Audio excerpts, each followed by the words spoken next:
É um anseio que implica sempre uma pergunta. E exige-nos sempre uma resposta. Este mundo é a nossa resposta a essa pergunta. Parto nesta longa viagem com uma interrogação.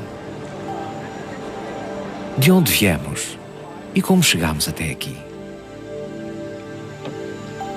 Estamos constantemente a projetar-nos no futuro, mas nunca deixamos de pensar nas nossas origens. Acabamos de chegar à entrada do passado. À nossa frente deparamo-nos com o caminho dos que ansiavam conhecer os segredos do mundo. Sem hesitar, subirei as escadas que nos facultaram.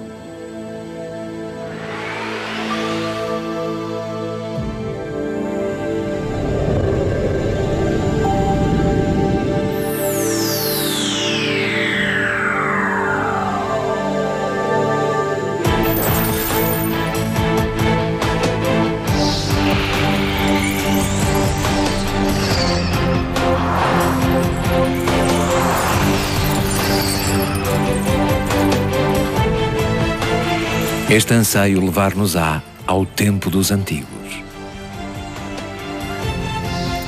Encontraremos um povo determinado, ávido por aprender todos os segredos que a terra escondia.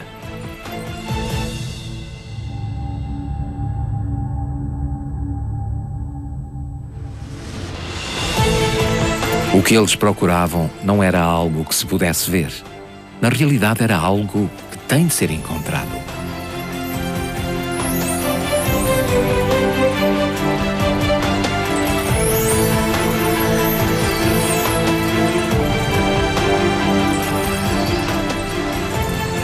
Estão prontos a acompanhar-me nesta espantosa viagem?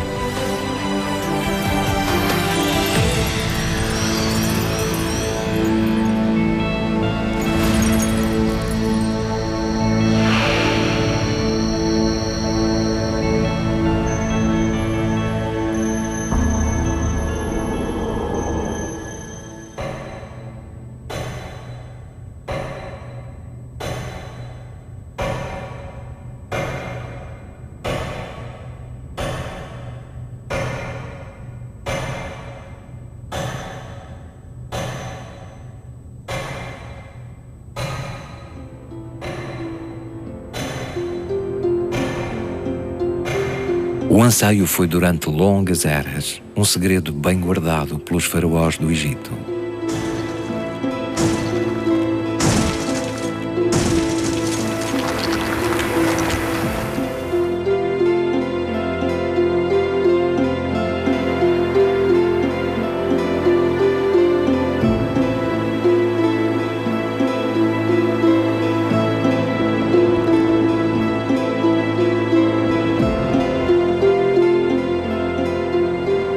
O coração dos homens cede facilmente a tudo o que brilha e que tem valor.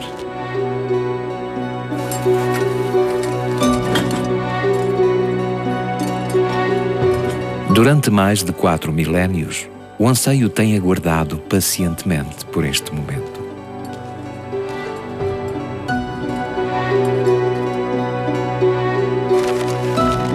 Agora, está prestes a abrir as comportas do conhecimento secreto do mundo.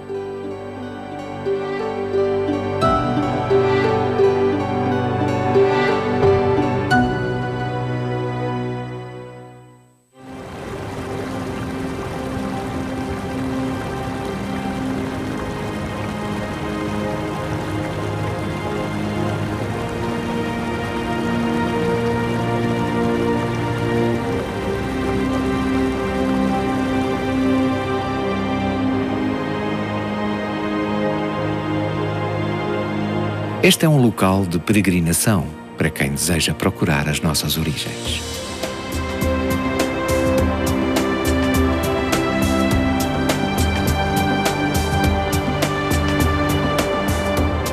É uma terra repleta de contradições.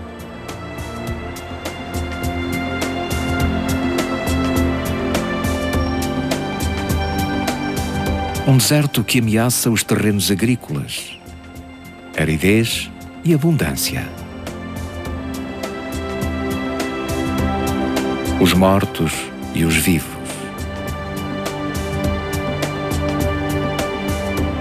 Mito e história.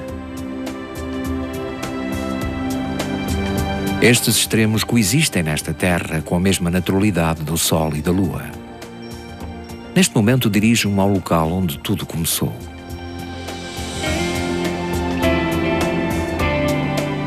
Luxor, no Egito, era outrora fértil em ladrões de sepulturas.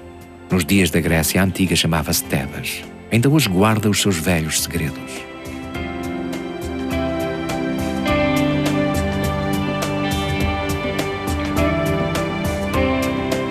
A nossa história começa com um rolo de papiro encontrado aqui, no Ramsseum, em Tebas, o templo funerário do faraó Ramsés II.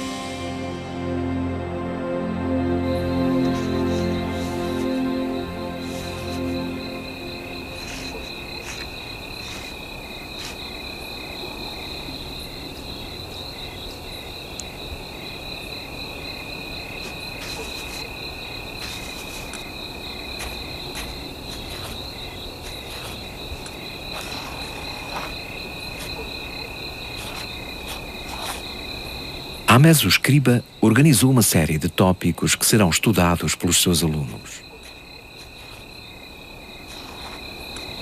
Trata-se de temas que foram passados de geração em geração durante 2000 anos. São importantes para resolver questões que afetam o reino.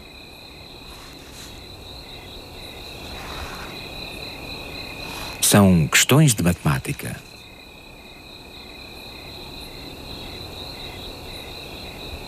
No tempo de Hames, apenas funcionários superiores sabiam matemática. O escriba detém-se quando se depara com questões difíceis.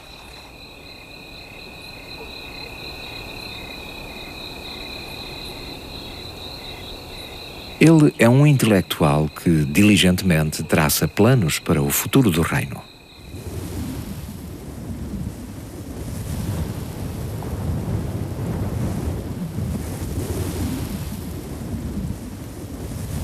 O árido vento do deserto sopra durante todo o dia.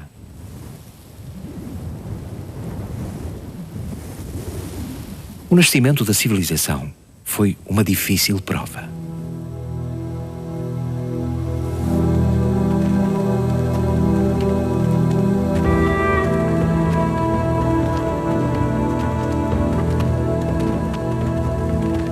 No Antigo Egito, o poder estava concentrado numa única pessoa, o faraó.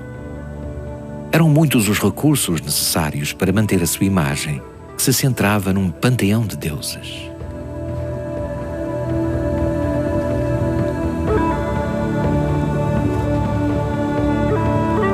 O faraó estava constantemente a construir templos às divindades egípcias.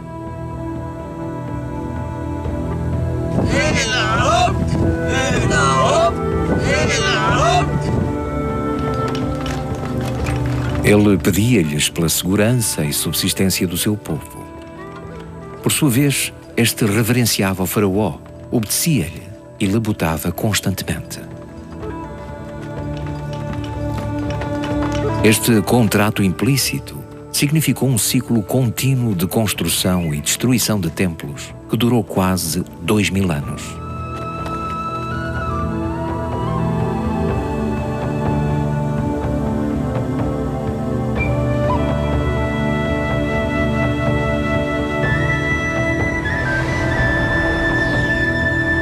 Este templo tem o tamanho de 30 campos de futebol. É um edifício colossal, com 134 grandes colunas.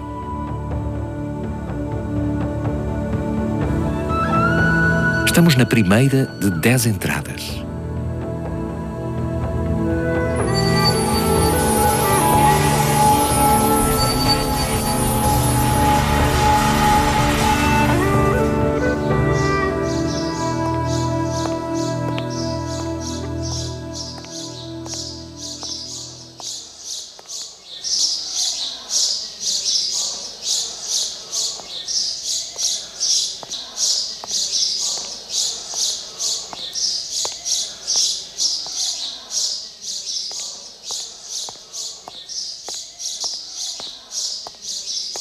O templo é dedicado a Amon, o rei dos deuses na mitologia egípcia.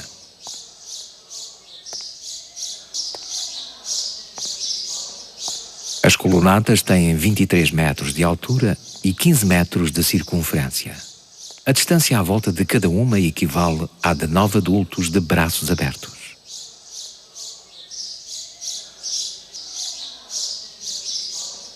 Este era um templo esplêndido, de cores gloriosas.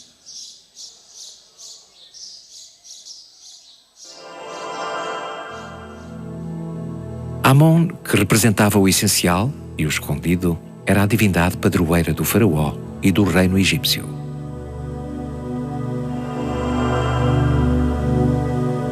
Amon-Ra era uma mistura de Amon e Ra, o antigo deus do sol egípcio. A divindade que estamos prestes a encontrar também reside neste templo.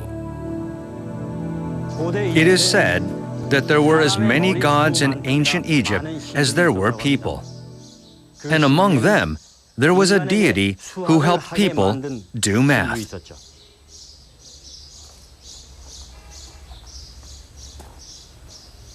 Este é Hapi, o deus do Nilo.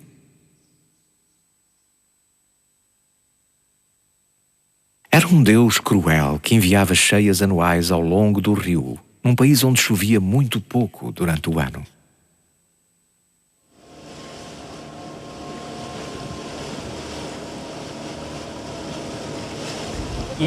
Egypt has very little rainfall throughout the year.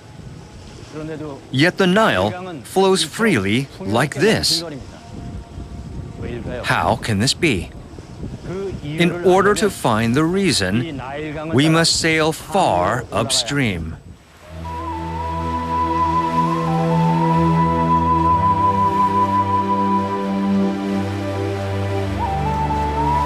Este é o rio mais longo do mundo, com 6.600 quilómetros de comprimento.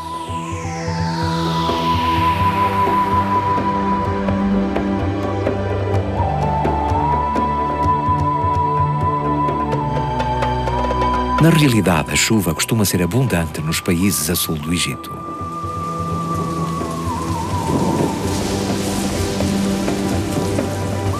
São as chuvas que caem na Etiópia e no Uganda, que alimentam o rio Nilo. Os antigos egípcios desconheciam esta realidade. Para eles, era Hapi quem fornecia a água ao Nilo. As águas do rio deixaram depósitos sedimentares da bacia superior até ao delta.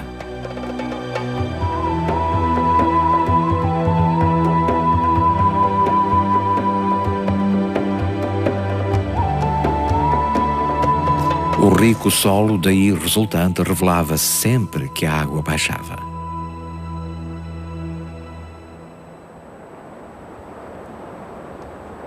Todos os anos o solo revigorava-se, mas as demarcações territoriais desapareciam por completo. Devolver o uso da terra ao seu povo era uma importante responsabilidade do faraó.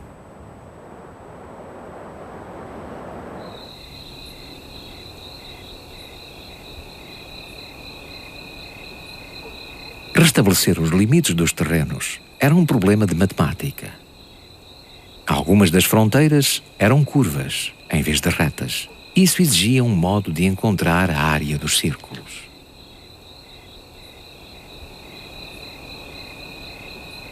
Para calcular a área de um círculo era necessário usar o π, um valor de cerca de 3,14. Mas o π ainda não fora descoberto.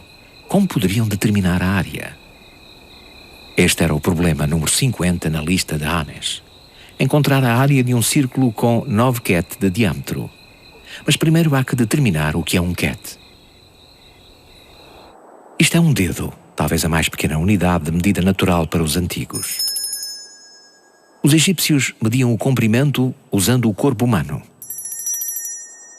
A maior unidade seguinte era a largura de 4 dedos.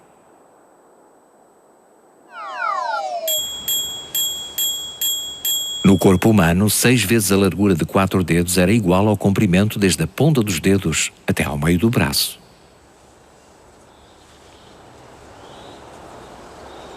O comprimento do antebraço era de 1 cúbito. A há 100 cúbitos num ket.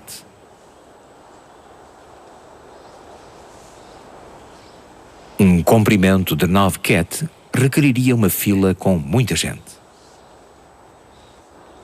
100 cubits makes 1 ket. The problem written on the papyrus referred to 9 ket. That would mean 900 forearms needed to determine 9 ket. 900 pessoas com os antebraços dobrados alinham-se lado a lado.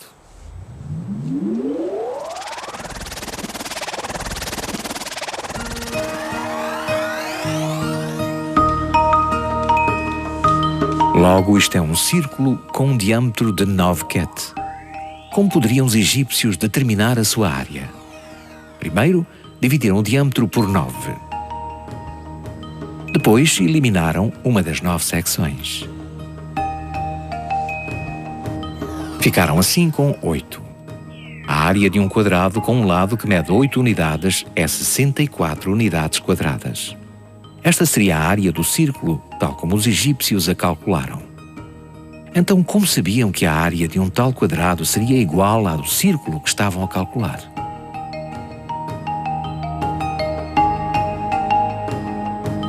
Este é um quadrado feito de 64 seixos. Tentem reagrupá-los em forma de círculo.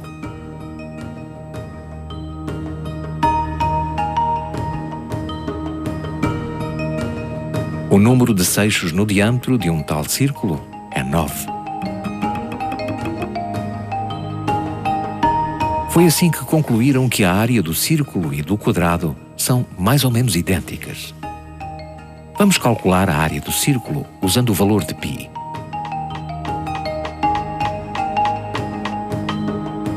É 63,59. Os egípcios calcularam-na a 64. É uma diferença insignificante em relação aos modernos métodos matemáticos.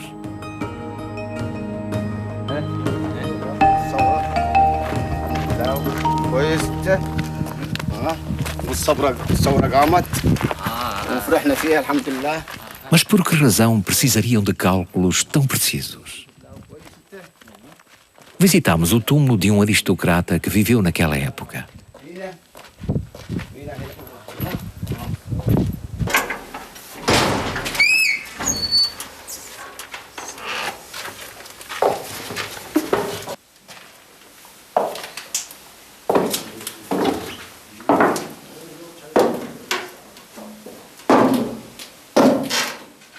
A pessoa sepultada neste túmulo era um alto funcionário governamental que cobrava impostos sobre a produção de trigo. Os seus deveres são mostrados em pinturas na parede do túmulo. A agricultura era a principal fonte de rendimento do tesouro do reino.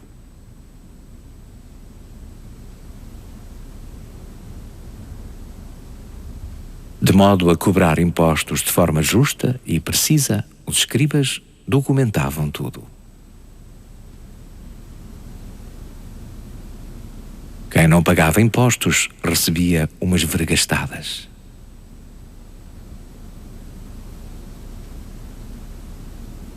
Todos os anos, após a cheia anual, funcionários do governo inspecionavam a terra.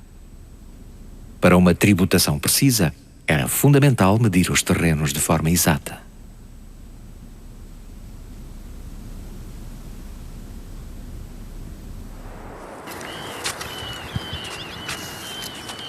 O cultivo da terra começava muito antes da colheita.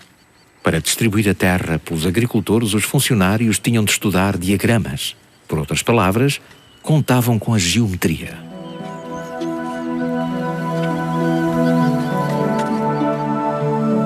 Davam nós numa corda para medir o comprimento. E era assim que se determinavam as parcelas.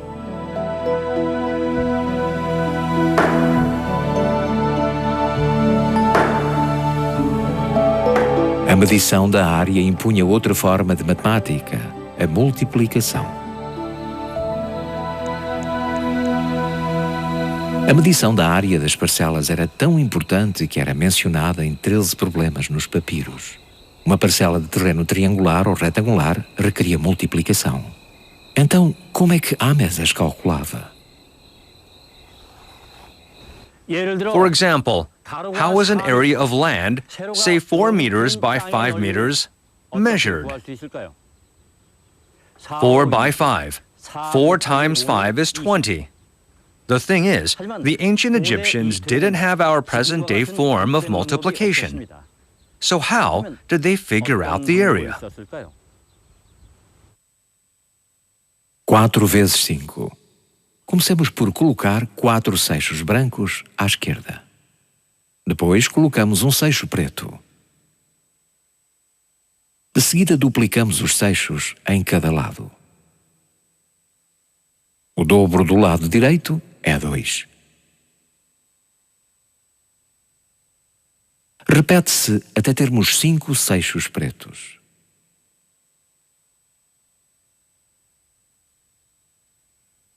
Agora colocamos 5 seixos no lado direito.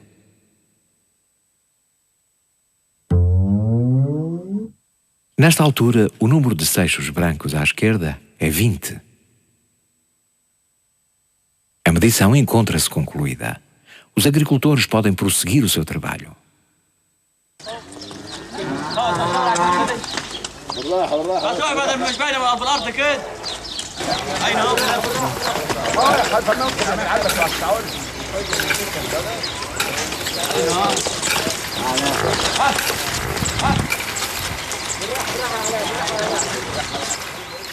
A adição e a subtração continuam a ser tão importantes para nós como foram para os antigos egípcios.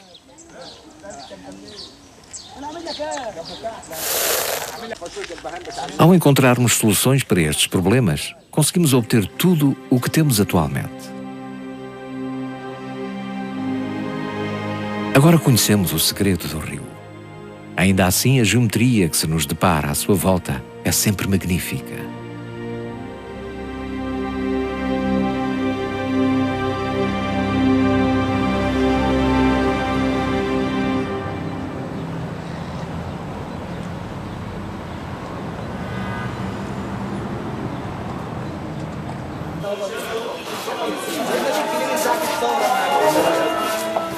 Este mercado dá-nos acesso a um mundo diferente.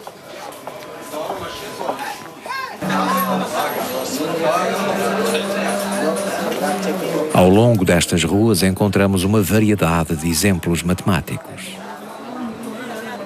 A troca de bens por dinheiro é, por si só, um perfeito uso da matemática.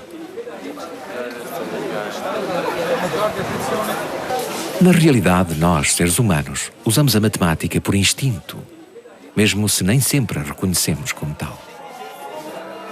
Simplesmente, ao olharmos para as coisas, contamos-las e determinamos a sua quantidade. Às vezes medimos a altura. Para alguns objetos, a área é muito importante. No mercado, o nosso cérebro está sempre ocupado graças ao nosso sentido matemático.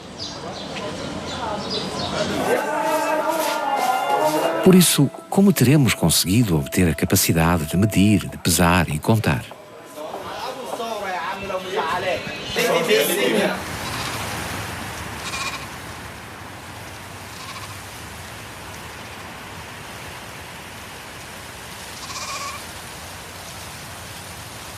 Há muito tempo, quando nós, seres humanos, ainda éramos nómadas, contávamos ovelhas, já que não conseguíamos determinar quantas eram só de olhar para elas. Os seres humanos aprenderam a pastar rebanhos de ovelhas em vez de caçar. Mantinham as ovelhas debaixo de olho, à distância, protegendo-as de predadores.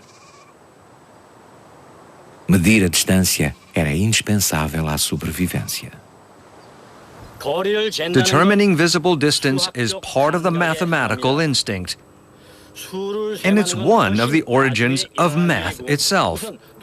Counting numbers occurred long afterward. Many animals are superior to humans at determining distance, but humans eventually advanced from beyond that point. A paisagem que estes pastores veem diariamente seria a mesma. ovelhas, árvores, rochas e talvez outro pastor. Os seres humanos começaram a categorizar essas coisas.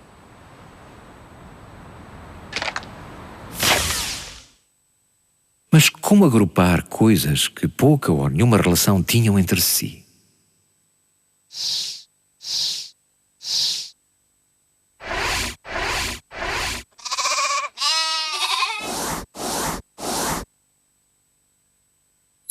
Talvez pudessem ser separadas entre o que há no céu e o que há na terra.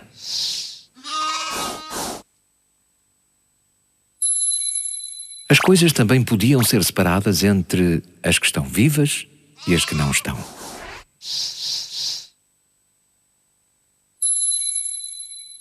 Que tal comestíveis e não comestíveis?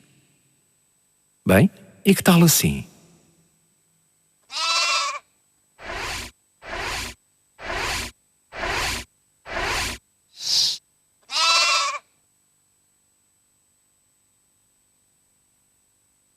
Um, dois, três. Só os seres humanos fazem isto.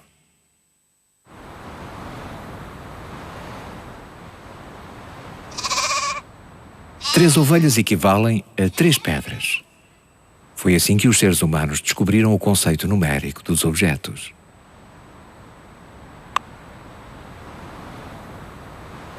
Os nossos antepassados começaram a controlar o valor das ovelhas, pondo seixos num recipiente.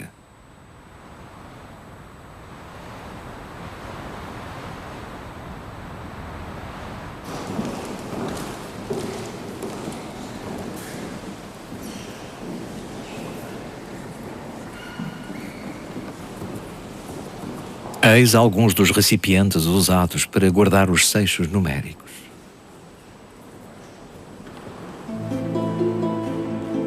Como estes dispositivos representavam bens, podemos considerá-los uma espécie de caderneta bancária. Os buracos à superfície indicam o número de seixos no interior. Até recentemente, os arqueólogos não se tinham percebido que estas marcas representavam o número de itens no interior. Tais conceitos numéricos são difíceis de captar.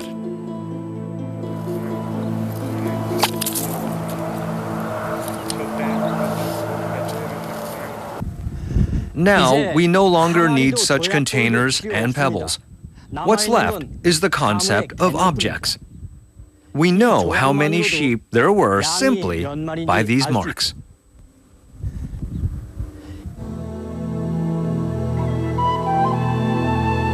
Foram necessários milhares de anos para que os seres humanos percebessem estes simples conceitos matemáticos. À semelhança de uma criança que dá os seus primeiros passos desajeitados, o começo de matemática foi lento e oscilante.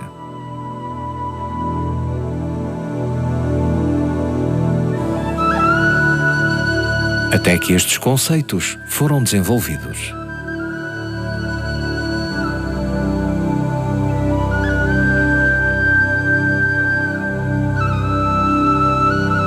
Os antigos egípcios criaram belos hieróglifos, incluindo símbolos numéricos imitando os objetos que os rodeavam.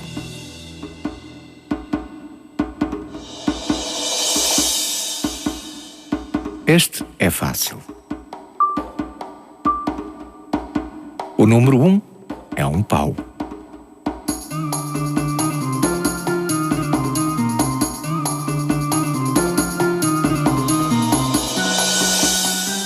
Este representa 10. Tem a forma de uma ferradura. O 100 era representado pela corda usada para medir a terra. O nó básico era 100. 1000 era representado pelo lótus, uma flor muito comum em toda a região do Nilo. Como seria então representado um grande número, como 1 milhão? Um tão grande número era representado por uma pessoa com os braços levantados num sinal de surpresa.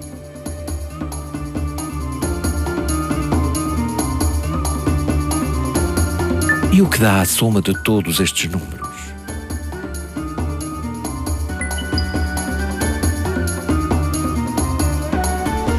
2012. Aprendemos esses números quando éramos jovens. E desde a época em que esses números foram introduzidos, o crescimento da civilização começou a acelerar.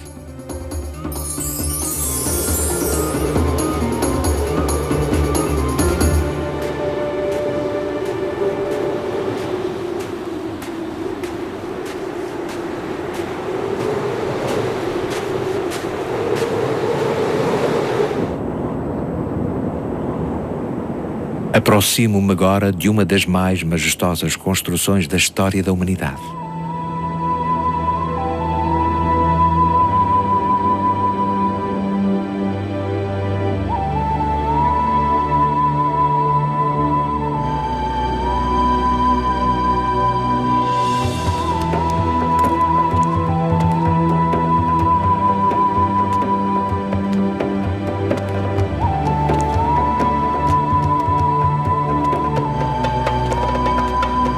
Até ao século XIX, nenhum ser humano conseguiu construir algo mais alto do que esta pirâmide. Significa isso que a matemática antiga era mais elevada do que a nossa? Talvez fosse.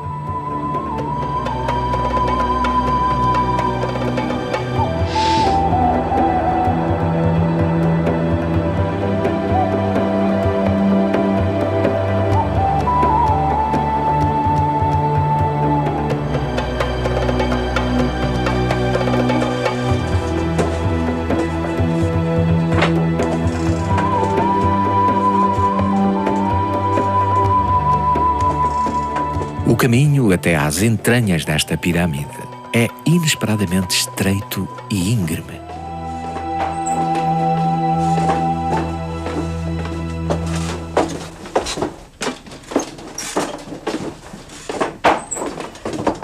Tive de me baixar para percorrer a descida de 60 metros.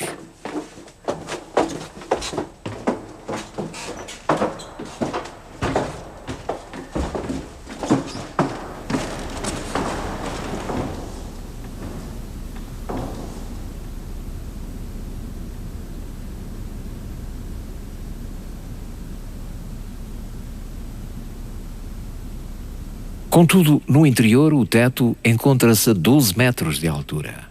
Como terão os antigos erguido pedras tão grandes? Sabemos que os egípcios fizeram camadas com pedras sobrepostas, o que significa que tiveram de calcular o peso das pedras desde o início. Os seus cálculos meticulosos são a razão para isto se aguentar há 4 milénios e meio.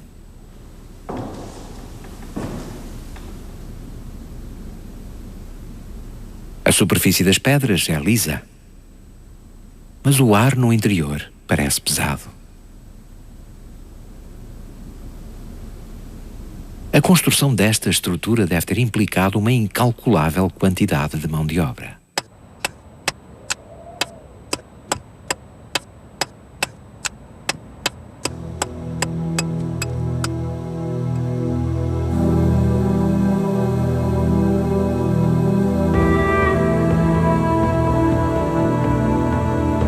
Deverão ter sido usados cerca de 10.000 trabalhadores.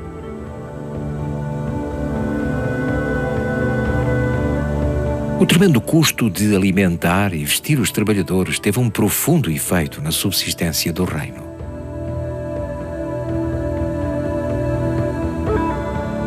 As pirâmides representavam algumas questões matemáticas de difícil resolução. Mas noutros locais havia problemas mais importantes a resolver.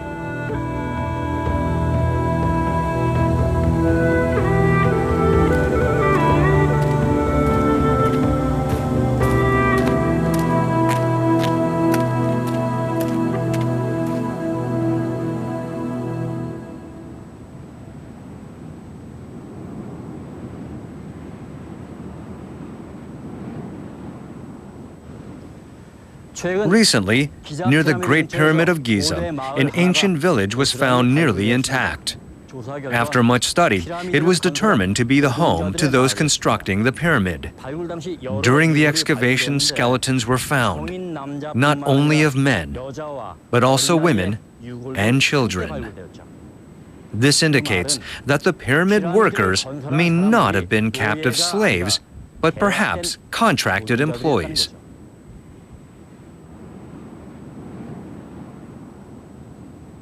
Um estaleiro de construção em grande escala normalmente tem uma aldeia de trabalhadores como esta por perto.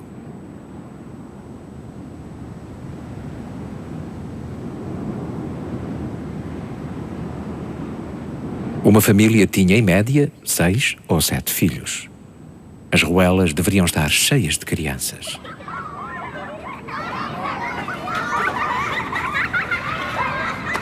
Os trabalhadores labutavam durante 8 dias seguidos e depois folgavam 2. Se adoecessem ou tivessem outros problemas, poderiam ter 6 dias de folga.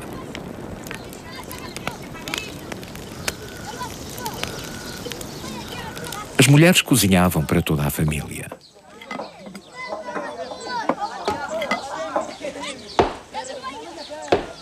Um marido, uma mulher e crianças. A vida daqueles que viveram há 3.000 anos não era muito diferente da nossa.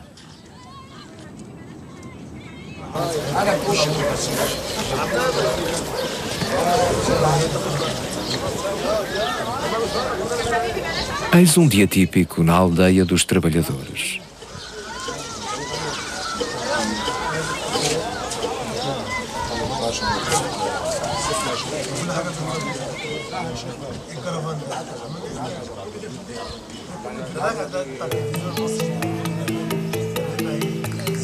O reino pagava aos trabalhadores um salário mensal.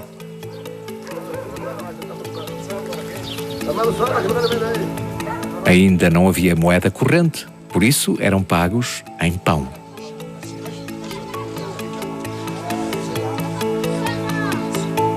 É dia de pagar a 10 trabalhadores. Mas e se os funcionários trouxessem 9 pães para lhes pagarem? Não caberá um pão a cada um. Será que apenas 9 trabalhadores serão pagos? Seria inaceitável.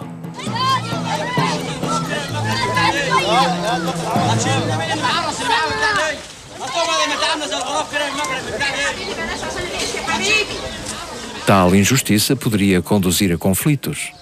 Por isso tiveram de desenvolver novos números.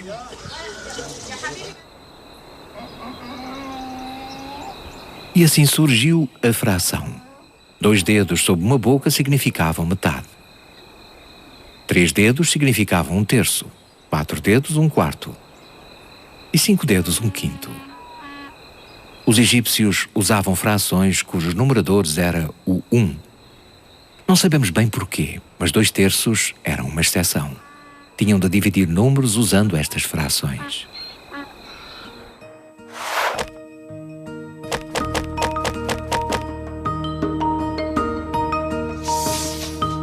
Agora podemos distribuir 9 pães por 10 trabalhadores de forma igual. Primeiro usamos a maior fração, 2/3.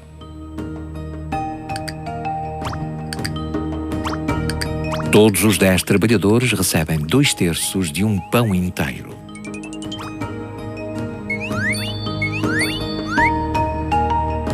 Depois encontramos uma fração que possa ser usada para dividir o que resta em 10. Uma metade não pode ser usada para dividir o pão que resta. 1/3, 1/4. Bingo! 1/5 funciona.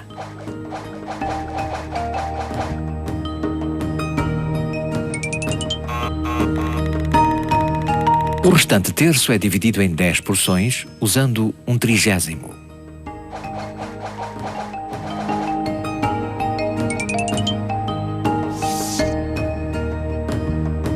Cada trabalhador acaba por ficar com 2/3, 1/5 e 1/30 de um pão.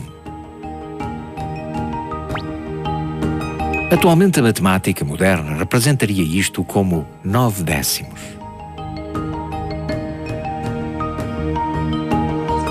Nove pães para satisfazer 10 trabalhadores.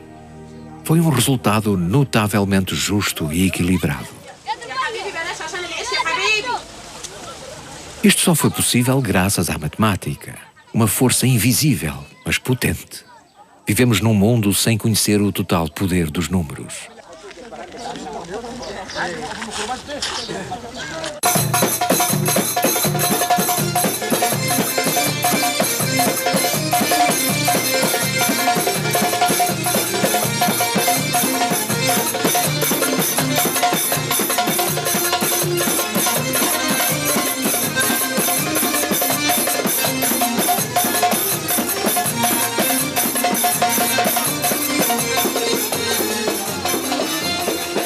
Vemos diagramas geométricos a dançar. O tempo não para, segue sempre em frente.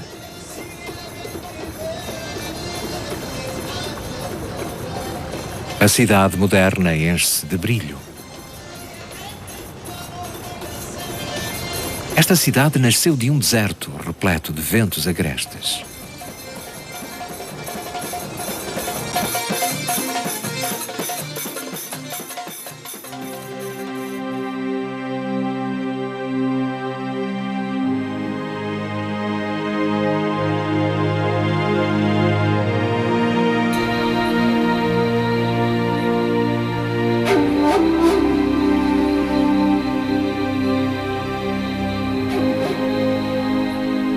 Após registar os 84 problemas de matemática, Hames escreveu um prólogo.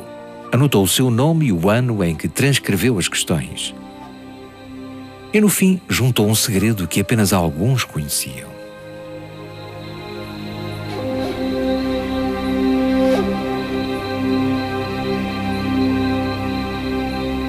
O acesso a todos os objetos e a chave de todo o conhecimento secreto é a matemática.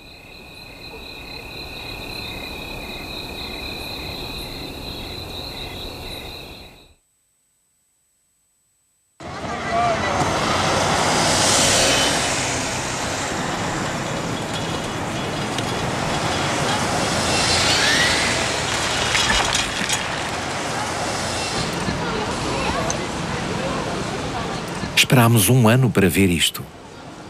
Nesta cidade há uma coisa que me fez vir de muito longe.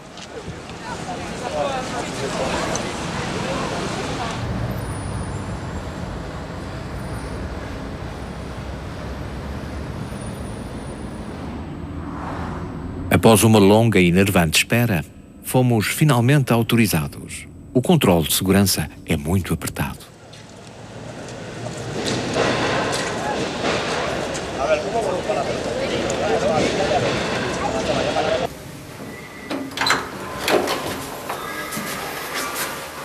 A lot of the collection in the museum is not on public display, and this is where we keep the reserve collection, including the Rhine Papyrus.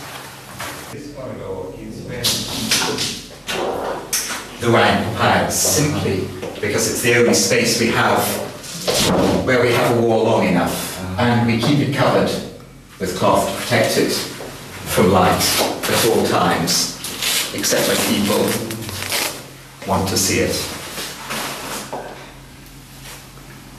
It's a wonderful, wonderful papyrus.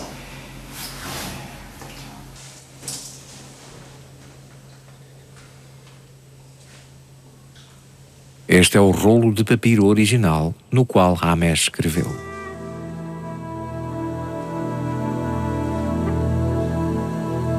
Foi passado de ladrões a mercadores e chegou finalmente ao Museu Britânico.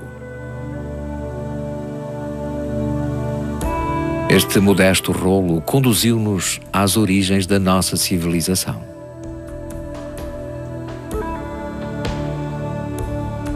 Aqui vemos problemas que já resolvemos. Eis aquele em que os 9 pães são divididos por 10 trabalhadoras. E aquele em que calcularam a área de um círculo com um diâmetro de 9 ket.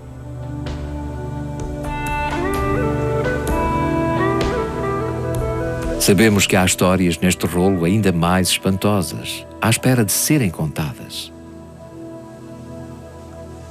A primeira etapa da minha viagem termina aqui. Dirijo-me agora para a civilização seguinte.